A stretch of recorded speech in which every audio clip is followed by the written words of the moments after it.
So, the Brazilian election was a nail-biter. The margin between winner and loser was razor thin. And as often happens in such cases, this caused controversy. The incumbent president was not re-elected.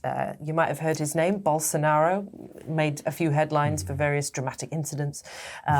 He was pretty controversial during his presidency and he lost. And in true Trumpian fashion, he refused to concede the election. I haven't checked for updates. Maybe if you check online, he might have chosen to concede by now. But as far as we know, he has refused. His rival, Lula da Silva, I hope I pronounced that correctly, who won. He was the progressive candidate who was championing a reduction of poverty and protecting the environment. But he also has his own controversies. You know, he was convicted in a bribery scandal and he has been to prison as well. In the past, obviously, he's done his time now, but that is something of a stain on one's reputation. But yes, well, remains to be seen if Bolsonaro will eventually accept the decision or continue to fight it. So yeah, I couldn't help but feel echoes of Trump in the last American election. Yeah, although he did, you know, he conceded in the end, of course, and although he still screams about the unfairness of the election, which, you know what, if it's really unfair, then try to change it, but it wasn't. It doesn't seem I mean, so. according to everyone who's researched or who has checked the election process, it seems to be working as it was intended. Whether that intention is good for you or not doesn't matter. It's not the question. It's just it works as it was intended. Something that you know, was a dramatic change for Brazil was that it was a shift from right to left. The political party changed, and it's interesting because in the UK we've had the same party in power. We've changed many prime ministers, but the same party, the Conservative Party, for about 18 years now, which is a very long time. Do political parties stay in power for long periods of time in your country? Well, it depends on what you're referencing, but for presidents, it's usually a maximum of 8 years. It's been quite normal to have 8 years of one party in the presidency. It was kind of a mix-up for Trump to be only 4 years, or the Republican Party, I should say, to be only at 4 years. And it might be mixed up again with the, you know, not progressive, what do they call Democratic Party being for only 4 years. We'll see. However, you also have like Congress, and you have the upper and lower houses and everything. And those can change quite frequently. When you go to the state level, it tends to be more long-term. You'll have states that have been Republican for generations, and you'll have, or Democrat, and you'll have states that flip-flop. So, you know, it just depends what you're talking about. But in general, for presidents, 8 years. So, has there ever been a case where a US president served his 8 years, and then when he couldn't run anymore, a member of his party won the next election? Not in recent history. And by recent history, I mean what I remember. Well, that's pretty long. Yeah, 20 years. And in the history of America, there might have been something. I know that the presidential term limit has not been around for too long. And so there were 3-term or, I don't know about 4-term, but there was a 3-term or more president.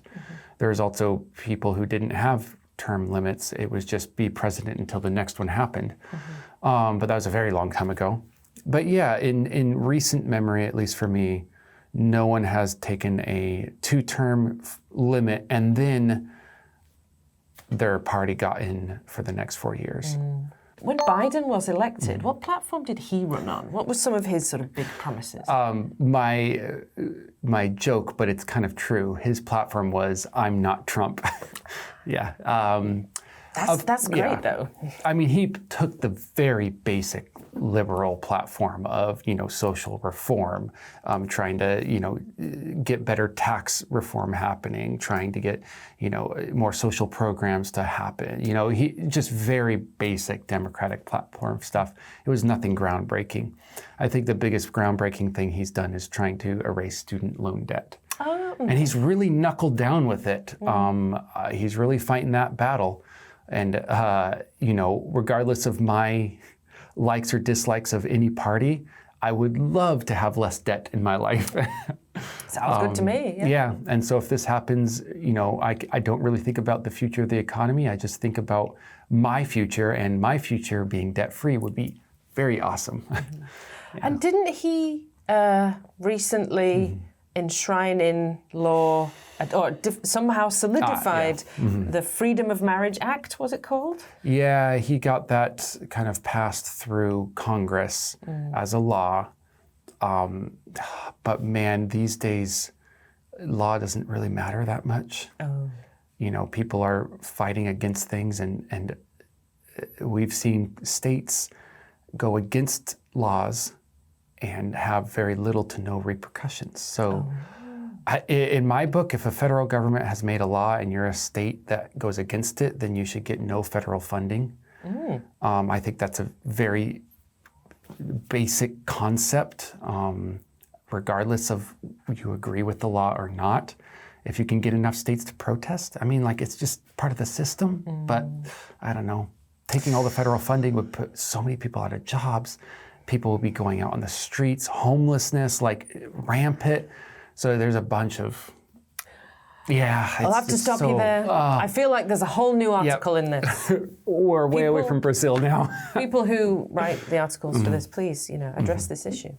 Will the Marriage Freedom Act actually mean anything? Anyway, maybe we'll see later. So let's check out the vocabulary. Let's build our own platform upon which to speak better English. See you next time.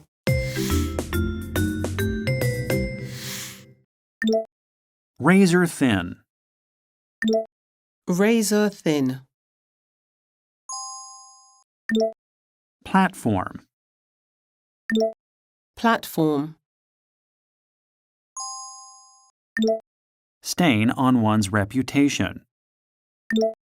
Stain on one's reputation. Knuckle down. Knuckle down. Cash strapped. Cash strapped.